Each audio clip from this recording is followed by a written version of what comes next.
거룩한 주일, 복된 주일입니다. 오늘도 우리를 예배로 부르시는 부르심에 순종하여 감사와 찬미로 주 앞에 나오신 여러분들을 주의 이름으로 환영하며 축복합니다. 오늘 예배드릴 때만 누릴 수 있는 그 은혜와 기쁨을 누리는 우리 모두가 되기를 바랍니다. 오늘은 성령 강림 주일이며 또한 스승의 주일입니다. 우리에게 허락하신 이 절기를 여러분 보내시면서 다시 성령 충만함으로 그리고 예수를 온전히 따르는 제자로 서는 우리 모두가 되기를 바랍니다. 그리고 우리가 가르치는 자리에 만약 있다면 더 주의하여 진리를 잘 가르치고 또 우리가 가르침을 받는 자리에 있다면 겸손함으로 또한 감사함으로 주의 말씀을 잘 받고 성장하는 우리 모두가 되기를 바랍니다.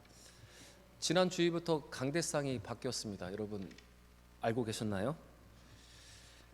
강대상과 강단의 의자와 또한 보면대가 나무로 바뀌니 더 강단이 따뜻해 보이고 더 부드러워 보이는 것 같습니다. 2024년도를 시작하면서 그동안 사용했던 강대상을 바꾸려고 기도를 하고 있었습니다. 그때 하나님은 한 분의 성도를 통해서 이 강대상을 바꿀 수 있도록 하셨습니다.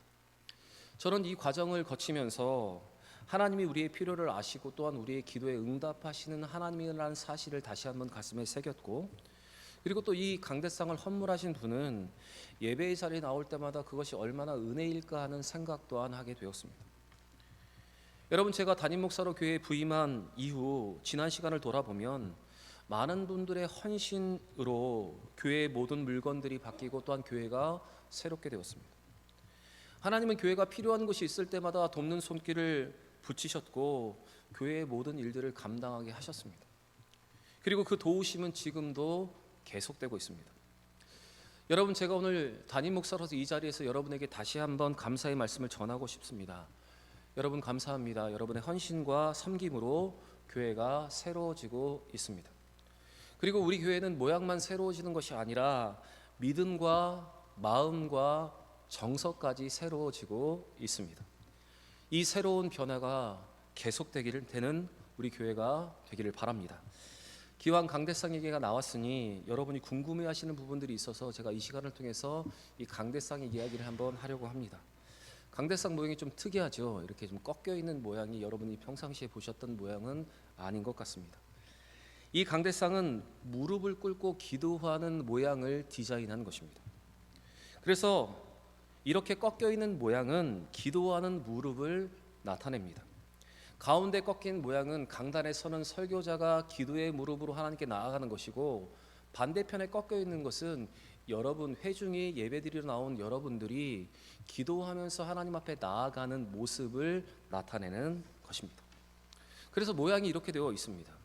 그리고 강대상 앞에 써 있는 요 헬라어는 우리 교회의 영구표 함께 웃고 함께 우는 로마서 12장 15절의 말씀을 기록한 것입니다. 카이레인 메타, 클라이에인 메타, 여기 써 있는 글자입니다. 함께 웃고 함께 우는 교회, 이런 뜻입니다. 여러분 궁금하신 것이 이제 다 풀리셨으리라 생각합니다. 여러분, 이 강대상의 모형처럼 우리가 기도의 무릎으로, 예배자의 무릎으로 하나님께 예배드리고 또 말씀을 전하는 설교자들도 하나님 앞에 기도하는 모습으로 나아가는 우리 모두가 되기를 바랍니다. 그리고 우리 교회의 표가 기록되어 있는 대로 말씀을 들을 때마다 함께 웃고 함께 우는 교회로, 온전한 교회로 서가는 우리 성도와 우리 교회가 되기를 바랍니다. 우리 옆에 분 한번 이렇게 인사했으면 좋겠습니다. 기도의 무릎으로 예배합시다 하면 인사하겠습니다. 기도의 무릎으로 예배합시다. 다시 한번 인사하겠습니다. 함께 웃고 우는 교회가 됩시다. 인사하겠습니다. 함께 웃고 우는 교회가 됩시다. 기도의 무릎으로, 예배의 무릎으로 예배드리는 성도, 함께 웃고 울며 주께서 원하시는 온전한 교회로 서가는 우리 교회가 되기를 바랍니다. 우리는 계속해서 사사기의 말씀으로 은혜를 나누고 있습니다. 사사기는 사사를 통해서 이스라엘을 구원하시고 회복하시는 하나님의 일하심과 자기의 소견이 옳은 대로 살아가는 백성들의 삶이 기록되어 있습니다. 우리는 지난 시간 미가와 그의 어머니의 모습을 통해서 자기 소견이 옳은 대로 살아가는 개인의 모습, 복을 받기를 구하지만 복 받을 수 없는 길을 걸어가는 자기중심적인 신앙의 모습을 우리는 보았습니다. 오늘 본문은 한 가정 한 개인이 아니라 이제 한 지파가 자기의 소견이 옳은 대로 살아가는 모습을 우리에게 보여주고 있습니다. 그 지파는 바로 단 지파입니다. 야곱의 5번째 아들 단의 후손들이 바로 이 사람들입니다. 오늘 이 단지파의 모습은 이스라엘의 죄악이 개인의 차원을 넘어 이제 공동체 전체에 퍼져 있는 것을 우리에게 보여주고 있습니다.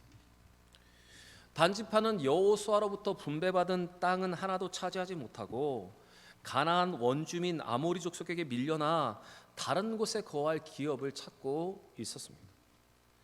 단지파가 이렇게 기업을 차지하지 않았던 이유는 전쟁 대신에 힘들어서 그 땅을 정복하기보다는 평안한 삶, 안일한 삶을 추구했기 때문입니다. 우리 1절 말씀 같이 한번 읽어보겠습니다. 1절입니다. 그때 이스라엘 왕이 없었고 단지파는 그때 거주할 기업의 땅을 구하는 중이었으니 이는 그들이 이스라엘 지파 중에서 그때까지 기업을 분배받지 못하였음이라.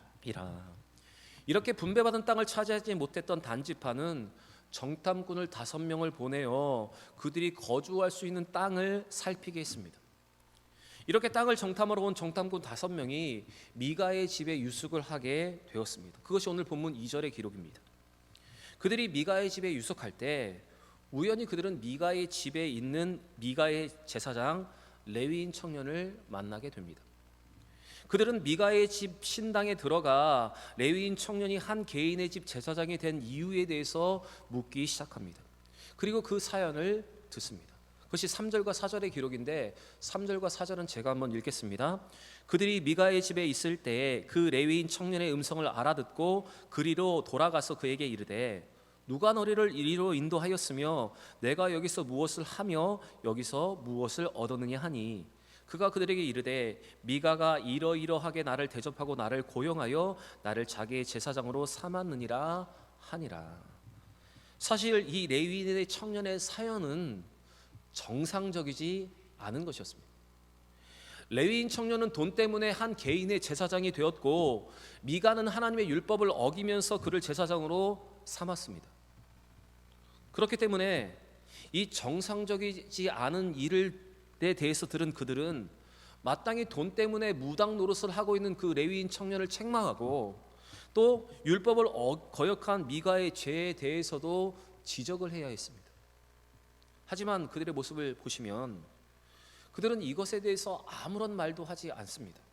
대신 그들은 이 레위인 청년에게 하나님의 뜻을 묻고 자기들의 형통의 유무를 그에게 묻고 있습니다. 그것이 오늘 본문 5절입니다. 같이 읽겠습니다. 그들이 그에게 이르되 청하건대 우리를 위하여 하나님께 물어보아서 우리가 가는 길이 형통할는지 우리에게 알게 하라 하니. 단 지파의 정탐꾼들은 애복과 레위인 재산까지 갖추고 있는 미가의 신당에서 만약 그들이 축복의 말을 듣게 된다면 그것이 효험이 있을 것이라 그들은 생각하고 있었던 것 같습니다. 그들의 신앙은 하나님의 뜻과 하나님의 진리에는 전혀 관심이 없고 오로지 현세적인 자기들의 형통에만 관심을 갖고 있는 신앙이었습니다.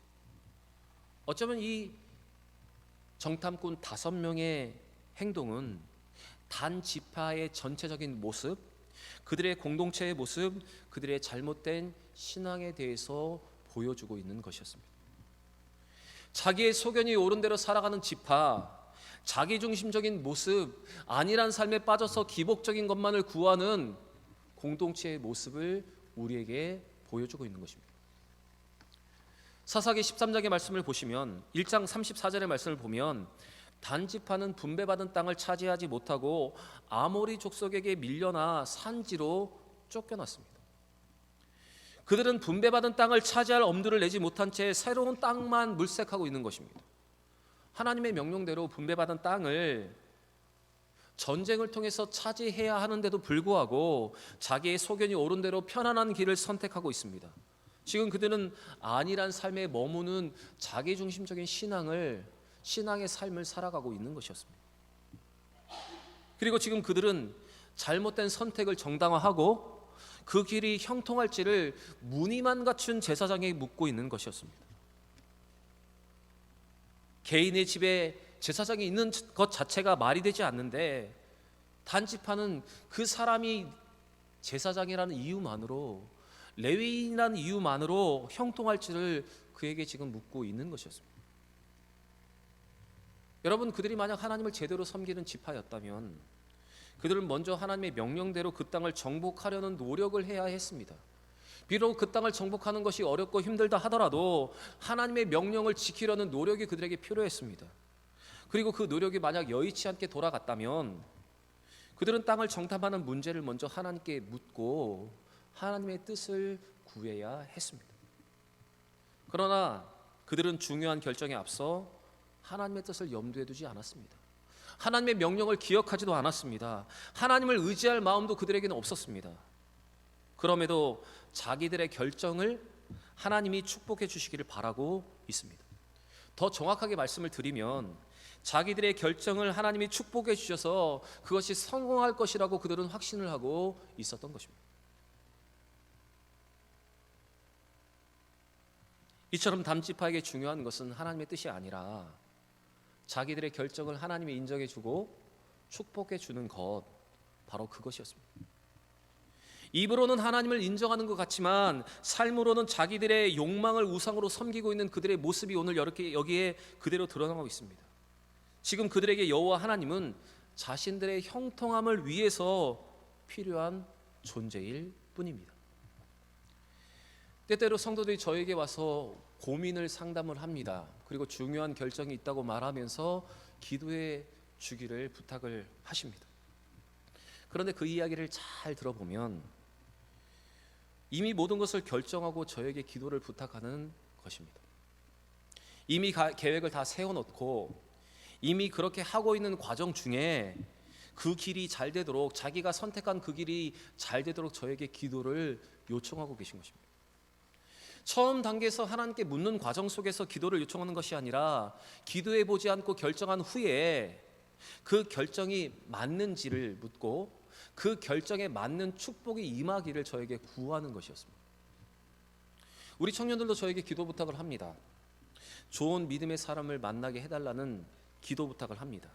그런데 그 이야기를 잘 들어보면 썸을 타고 있는 단계가 아니라 이미 사귀기로 결정하고 난 다음에 이 결정, 이 만남의 축복을 저에게 기도하기를 요청하는 것입니다. 이미 여러분 다 결정을 해놓고 저에게 와서 기도를 부탁하면 제가 어떻게 대답을 해야 합니까? 나는 이 만남 반대일세, 이렇게 딱 청년들에게 이야기를 합니까? 기도로 묻지 않고 모든 것을 결정을 내린 상태에서 축복과 형통을 구하는 성도들에게 저는 무엇이라고 말하고 무엇이라고 기도를 해야 합니까? 그럴 때 제가 하는 기도가 있습니다. 이 애매한 상황 속에서 제가 어떻게 기도해야 하는가, 제가 지혜롭게 이 상황을 제가 이렇게 기도합니다. 주의 뜻대로 인도하여 주옵소서. 주의 뜻대로 인도하여 주옵소서. 이렇게 기도합니다. 만약 여러분이 저에게 오셔서 기도 요청을 하는데 제가 주의 뜻대로 인도하여 주옵소서 이렇게 기도하면 여러분이 지금 저에게 어려운 기도 부탁을 하고 계신 것입니다. 여러분, 첫 단추가 잘못 끼워지면 모든 단추를 잘못 끼우게 되는 것입니다. 하나님이 주신 자기의 사명을 잊고 자기의 소견이 옳은 대로 새로운 땅을 차지하려고 하니 정탐꾼들도 레위인이라는 이름만을 가지고 미가의 집에 있는 무당과 같은 제사장에게 지금 신탁을 구하고 있는 것이었습니다. 여러분, 오늘날 많은 성도들이 또 공동체가 하나님의 뜻과 명령을 소홀히 여기고 이민대로 행하면서 자신들은 사명을 잘 감당하고 있다고 착각하는 경우가 있습니다. 그런데 이 문제를 잘 살펴보면 이 잘못된 시작은 하나님을 바라보지 못한 것에서부터 출발한 것입니다. 사사기 2장 10절에 보시면 이 사사시대의 잘못이 어디서부터 시작되었는가를 우리에게 이렇게 말해주고 있습니다. 우리 같이 한번 읽어보겠습니다. 그 세대의 사람도 다 그 조상에게로 돌아갔고 그 후에 일어난 다른 세대는 여호와를 알지 못하며 여호와께서 이스라엘 위하여 행하신 일도 알지 못하였더라. 여러분, 우리도 하나님을 바로 알지 못하면 이렇게 자기중심적인 신앙, 안일한 신앙, 자기의 소견이 옳은 대로 살면서 마치 그것이 하나님의 뜻인 것처럼 살아가게 된다는 것입니다. 여러분, 오늘 이 단지파의 모습, 이 공동체의 자기 중심적인 신앙의 모습을 보시면서 우리에게 이와 같은 모습이 없는가를 한번 돌아볼 수 있기를 바랍니다. 그리고 만약 우리에게도 하나님의 명령을 지키지 않는 안일한 삶, 자기 중심적인 신앙이 있다면 이제는 그 모든 신앙을 뒤로 하고 하나님 중심적인 신앙, 하나님의 뜻을 알고 행하는 신앙의 모습으로 돌이키는 여러분과 저의 신앙이 되기를 바랍니다. 단지파의 정탐꾼들의 질문에 이 레위인 청년은 여호와의 이름으로 평안하리라고 말을 합니다. 6절 말씀 같이 한번 읽어보겠습니다. 6절입니다. 그 제사장이 그들에게 이르되 평안히 가라. 너희가 가는 길은 여호와 앞에 있느니라 하니라. 지금 레위인 청년, 이 미가의 개인 제사장은 여호와의 이름으로 그들을 축복했습니다. 그런데 미가의 제사장도 이 일을 하나님께 묻지도 않고 곧바로 그들을 축복한 것으로 보아서 그의 이 말은 여호와의 뜻과는 아무런 상관이 없는 자기 말에 불과한 것이었습니다. 그런데 이 축복을 듣고 갈 때 떠난 정탐꾼들은 우연히 평화롭고 넓고 풍요로운 땅을 발견하게 됩니다. 이 잘못된 축복을 듣고 형통이라는 생각을 하면서 바라보니 그 땅이 너무 아름답고 그 땅이 너무나 평안한 땅처럼 보였습니다. 그리고 그 땅은 다른 성읍과도 거리가 떨어져 있어서 왕래가 어렵고 손쉽게 정복할 수 있는 곳이었습니다. 그들이 이렇게 형통이라고 생각하며 발견했던 곳이 바로 라이스라고 불리는 성읍이었습니다. 그리고 그 5명의 정탐꾼들은 이렇게 정탐을 하고 이 정탐에 대한 보고를 그의 지파에게 합니다. 그것이 10절의 기록인데 우리 10절 말씀 같이 한번 읽어보겠습니다. 너희가 가면 평화로운 백성을 만날 것이요 그 땅은 넓고 그곳에는 세상에 있는 것도 하나도 부족함이 없느니라. 하나님이 그 땅을 너희 손에 넘겨주셨느니라 하는지라. 여러분, 지금 정탐꾼의 보고의 내용을 잘 들어보시기 바랍니다. 하나님이 그 땅을 너희 손에 넘겨주셨느니라고 그들이 확신 있게 말하고 있습니다. 그들은 이것이 형통이라고 믿고 있습니다. 그리고 이와 같은 형통은 그들이 레위인 청년에게 여호와의 뜻을 물었던 미신적인 행위, 그 어리석음을 덮을 뿐만 아니라 도리어 그 행위가 효험이 있는 것처럼 그들은 생각하게 되었습니다. 여러분, 하나님이 말씀하신 적도 없고 하나님이 약속하신 적도 없습니다. 그럼에도 불구하고 그 땅을 하나님이 넘겨주셨다고 그들은 그들의 지파를 설득하고 있는 것입니다. 하나님은 분명 다른 땅을 그들에게 주셨고 그 땅을 정복하라고 말씀을 하셨는데 그들은 전혀 다른 땅을 선택하고 그것이 그 땅이 하나님이 주신 땅이라고 말하고 있는 것입니다.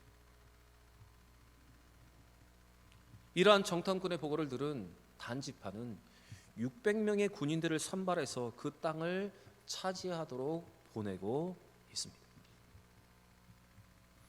여러분, 하나님이 허락하시지도 않는 것을 하나님이 허락하신 것처럼 말하고 마치 그것이 하나님이 허락하신 형통이라고 말하고 있던 이 정탐꾼들의 보고, 그들의 보고를 듣고 그것이 하나님의 뜻인 것처럼 생각하여서 자기들의 소견이 옳은 대로 군사를 보내고 있는 이 단지파의 모습은 하나님의 백성으로 하나님의 나라를 세워가는 것이 아니라 자기 욕심에 휩쓸려 자기의 뜻을 하나님으로 이루려 하는, 자기 왕국을 이루려 하는 어리석은 모습이라는 사실을 여러분, 우리는 잊지 않아야 합니다. 여러분, 하나님이 허락하지 않은 것을 바라고 기대하는 것 그 자체가 여러분 불신앙입니다. 설사 만약 그것을 우리가 불신앙으로 얻는 데 성공했다 하더라도 어쩌면 여러분 그것은 축복이 아니라 저주일지 모릅니다. 왜냐하면 계속 그것이 우리를 잘못된 길로 가게 하기 때문입니다. 여러분, 요나 선지자를 보시기 바랍니다. 하나님의 뜻은 니느웨로 가서 그들의 죄악을 고발하고 그들의 회개를 촉구하는 것이었습니다. 그런데 그는 하나님의 명령을 거역하고 하나님의 낯을 피하여서 다시스로 가려고 했습니다. 이 마음을 먹고 욥바라는 항구로 내려갔는데 마침 몇 달에 한 번 있는 다시스로 가는 배가 정박되어 있었고 출발을 앞두고 있습니다. 그리고 자기를 알아보는 사람도 한 명도 없었습니다. 그래서 그는 이것을 형통으로 생각하고 배 밑바닥에 가서 잠이 들어 버렸습니다. 그것이 요나서 1장 3절의 말씀입니다. 제가 한번 읽어보겠습니다. 그러나 요나가 여호와의 얼굴을 피하려고 일어나서 다시스로 도망하려 하여 욥바로 내려갔더니 마침 다시스로 가는 배를 만난지라 여호와의 얼굴을 피하여 그들과 함께 다시스로 가려고 뱃삭을 주고 배에 올랐더라. 하나님의 뜻대로 가지 않았는데 형통했습니다. 순적한 것처럼 보였습니다. 그런데 그가 생각했던 형통, 여러분 그 순적함은 얼마 가지 않았습니다. 곧바로 풍랑을 만나 배가 깨지게 되었고 요나는 제비에 뽑혀서 바다에 던져져 버렸습니다. 4절과 15절에 이렇게 기록되어 있습니다. 여호와께서 큰 바람을 바다 위에 내리심에 바다 가운데 큰 폭풍이 일어나 배가 거의 깨지게 된지라. 15절 요나를 들어 바다에 던짐에 바다가 뛰노는 것이 곧 그친지라. 여러분 하나님의 뜻은 만사 형통하여 고난 없이 살아가는 것이 아니라 고난과 어려움이 있다 하더라도 하나님의 말씀에 순종해 사는 것이 바로 하나님의 뜻입니다. 그런데 하나님의 뜻이 아닌데 지금 그들은 그것이 하나님의 인도하시는 복된 길이라고 말하고 있습니다. 자기 욕심대로 가고 있는데 이 모든 것이 하나님이 허락하신 형통이라고 믿고 말하고 있는 것입니다. 여러분 성도는 자기 욕심을 위해서 하나님을 이용해서는 안 됩니다. 잘못된 길을 가고 있는데 마치 그것이 하나님이 허락하시는 것이라고 말해서는 안 됩니다. 오히려 하나님의 뜻 앞에 자기의 욕심을 내려놓는 것이 여러분 참된 믿음이고 참된 순종입니다. 오늘 단지파와 이 정탐꾼의 모습처럼 만약 여러분 우리가 안일한 삶, 자기중심적인 신앙생활을 하고 있다면 어렵더라도 분배받은 땅을 위해서 피를 흘리더라도 그 땅을 정복하기 위해서 노력하고 어렵더라도 순종할 수 있는 여러분과 저의 삶이 되기를 원합니다. 사랑하는 여러분, 오늘날 많은 신자들이 결과만 좋으면 그것이 진리인지 아닌지 하나님의 뜻인지 아닌지 심각하게 생각하지 않은 경향이 있습니다. 하나님의 뜻이 아닌 길을 걸어가면서 형통하면 그것이 하나님이 주신 형통이라고 생각하고 믿고 있습니다. 그러나 여러분 형통이 만약 이 기독교의 진리가 된다면 진리를 위해서 십자가를 지신 예수님은 우리의 믿음 가운데 서실 곳이 없어지게 됩니다. 예수님은 말씀하십니다. 마태복음 7장 13절과 14절에 이렇게 말씀하십니다. 우리 같이 읽겠습니다. 좁은 문으로 들어가라. 멸망으로 인도하는 문은 크고 그 길이 넓어 그리로 들어가는 자가 많고 생명으로 인도하는 문은 좁고 길이 협착하여 찾는 자가 적음이라. 사랑하는 여러분, 우리가 걸어가는 그 길이 비록 좁고 협착하고 좁은 문이라 할지라도 힘들고 어렵고 때로는 그것 때문에 많은 희생을 한다 하더라도 우리 예수님 말씀처럼 좁은 문, 좁은 길을 선택할 수 있는 여러분과 제가 되기를 바랍니다. 매일매일 선택의 기로에서 단지파처럼 자기의 소견이 옳은 대로 살아가면서 그것이 마치 하나님이 주신 형통이라고 생각하지 않고 매일매일 선택의 기로에서 하나님이 원하시는 예수를 통해서 우리에게 주신 이 말씀대로 그 길을 걷는, 그 좁은 길, 어렵고 힘들더라도 하나님 말씀에 순종하며 가는 그 길을 걸어가는 여러분과 저의 삶이 되기를 원합니다. 사랑하는 여러분, 오늘 주시는 이 말씀으로 이 한 주를 믿음으로 살아내고 믿음으로 살아서 승리하는 우리 모든 대형의 성도들 되시기를 우리 구주 예수의 이름으로 간절히 축원합니다.